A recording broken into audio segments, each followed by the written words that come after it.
अस्सलाम वालेकुम दोस्तों, उम्मीद करता हूँ आप लोग खैरियत से होंगे। हाजिर हुआ हूँ वीडियो टॉपिक के साथ और आज का टॉपिक है बड़ा इंटरेस्टिंग है, क्योंकि आज इंशाल्लाह मैं आप लोगों से अल्हम्दुलिल्लाह अल्लाह के फजल व करम से मैं आपसे शेयर करने जा रहा हूँ कि कैसे मैंने शेंजन वीज़ा हासिल किया और इस प्रोसेस में क्या क्या चीज़ें रिक्वायरमेंट होती हैं ताकि हम अपना टाइमली और सिक्योरली अपना शेंजन वीज़ा सिक्योर कर सकें। तो शेंजन वीज़ा हासिल करने के लिए आपके पास आपका BRP कार्ड होना चाहिए, आपके पास रिटर्न टिकट होना चाहिए, आपके पास ट्रैवल इंश्योरेंस होनी चाहिए, आपके पास होटल बुकिंग होनी चाहिए, आपके पास वीज़ा फ़ीस होनी चाहिए, आपके पास अपॉइंटमेंट फ़ीस होनी चाहिए और आपके पास एक वैलिड बैंक स्टेटमेंट होनी चाहिए जिसमें आपका 3 मंथ का पिछला रिकॉर्ड हो और एटलीस्ट आपके पास at the time of appointment 500 से 800 पाउंड आपके पास बैंक स्टेटमेंट के अंदर होने चाहिए, ताकि एज ए प्रूफ आप शो कर सकें कि जितने दिन के लिए आप किसी भी शेंजन कंट्री में जा रहे हैं तो उसमें आपके पास ये प्रूफ हो कि आपके पास वहाँ पे ख़र्च करने के लिए आपके अकाउंट में पैसे मौजूद हैं।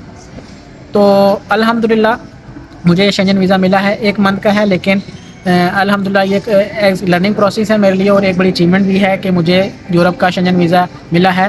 लेकिन उन लोगों के लिए भी मैं एक बहुत बड़ी नसीहत लेके हाजिर हुआ हूँ कि जो लोग कह रहे हैं कि जी आपके पास BRP हो और आप एज ए स्टूडेंट हो तो बहुत जल्दी चुटकियों में आपको शेंजन वीज़ा मिल सकता है। आप लोग ज़रा बाहर जाकर एम्बेसी के देखें कितनी लंबी लंबी लाइनें लगी हुई हैं। कोई कह रहा है कि बहुत आसानी से मिलता है, कोई इतने टाइम पीरियड का बताता है कि इतने टाइम पीरियड का मिला है, लेकिन मैं आप लोगों के साथ कोई झूठी बात नहीं शेयर करने जा रहा। आप लोगों के साथ ऑथेंटिक खबर शेयर करूँगा, अपने एक्सपीरियंस की खबर शेयर करूँगा कि कई लोगों को 3-3 दिन का वीज़ा भी मिल रहा है, कई लोगों को 10 दिन का वीज़ा भी मिल रहा है। अब ये बात ख़त्म हो गई है, किसी को 6 महीने का 3 महीने का मिल रहा हो, अब कम से कम बात चलेगी है 1 महीने पे, 3 दिन पे और 10 दिन पे। तो लोगों की बातों पे कान ना धरें, जो ऑथेंटिक बात है वही आप लोगों तक पहुँचाऊँगा। और अगर आपके पास डॉक्यूमेंट पूरे हैं, आपके लीगल रिक्वायरमेंट्स पूरी हैं, तो आपके पास ऑलमोस्ट 10 से 24 दिन लगते हैं आपकी अपॉइंटमेंट हासिल करने के लिए और उसके बाद तकरीबन 2 हफ़्ते लगते हैं आपको आपका पासपोर्ट रिसीव होने में। मैंने बेल्जियम के लिए अप्लाई किया था और 72 पाउंड मैंने उसकी वीज़ा फ़ीस दी और इसी तरह मैंने 100 पाउंड तकरीबन अपॉइंटमेंट और प्रोसेसिंग फ़ीस में ख़र्चा आया। इसी तरह मैंने ब्रसेल्स एयरलाइन का टिकट लिया, वो मुझे रिटर्न टिकट 120 पाउंड का पड़ा।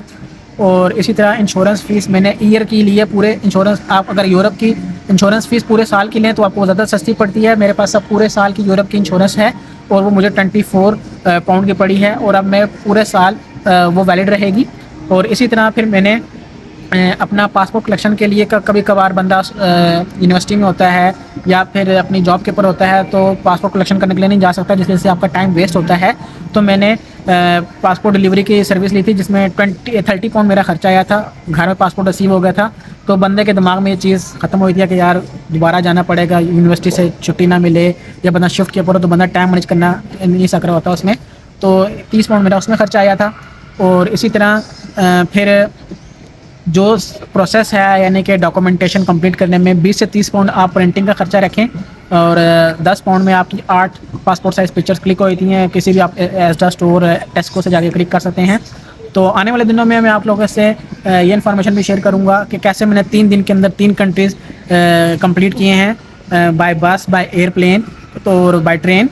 तो मेरे साथ जुड़े रहिएगा और मेरे चैनल को सब्सक्राइब करना ना भूलिएगा। मिलूंगा एक नए वीडियो टॉपिक के साथ और बहुत ही जल्द मैं आप लोगों के साथ शेयर करने जा रहा हूँ कि मेरा लाइफ एक्सपीरियंस कैसा रहा 3 दिन में 3 कंट्रीज़ का। तो मेरे साथ जुड़िए रहिएगा, मेरे चैनल को सब्सक्राइब करना ना भूलिएगा। आज के लिए इतना ही, अल्लाह हाफिज़।